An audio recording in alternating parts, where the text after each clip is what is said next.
You've been investing for 3 years. You've contributed $6,000, and your account is worth $6,400. Something feels wrong. You know what compounding is. You've read about it. You know the math works, but this doesn't feel like math. It feels like nothing is happening. And here's the uncomfortable truth.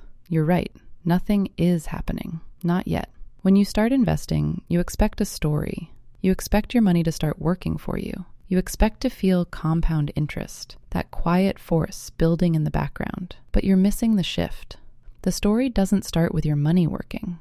It starts with you working. Let me show you why.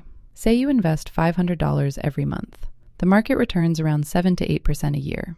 In your first year, you put in $6,000. The market adds maybe $200, maybe a little more. That's it. You did the work. The market barely showed up.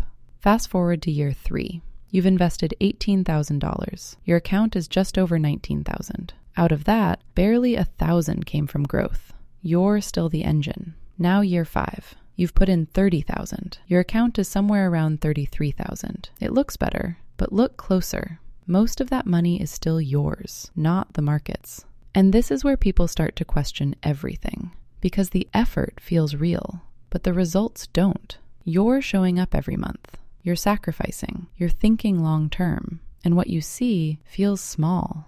Meanwhile, other things pay off faster. A raise, a side hustle, a freelance project. Those feel immediate. Investing doesn't, so people stop. Not because investing doesn't work, but because it doesn't feel like it's working.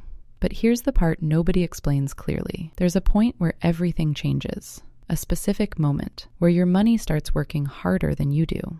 It's called the crossover point. This is when your investment returns become bigger than what you contribute. Up until then, you are the engine. After that, your money is.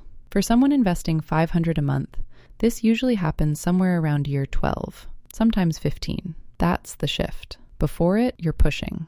After it, the system starts pulling. And this is why the first 5 to 10 years feel so slow. You're not seeing the results yet because you're still building the base those results depend on.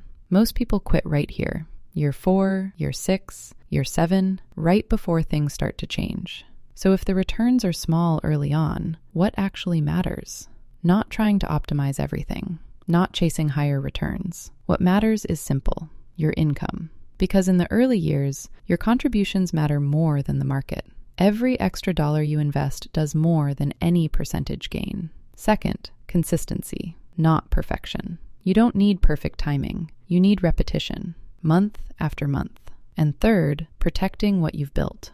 Because pulling money out early doesn't just reduce your balance, it resets your progress. And in the early phase, that costs more than you think. The hardest part of investing isn't understanding compound interest. It's waiting for it. Because for a long time, it feels invisible. It feels like you're doing everything right and nothing is happening.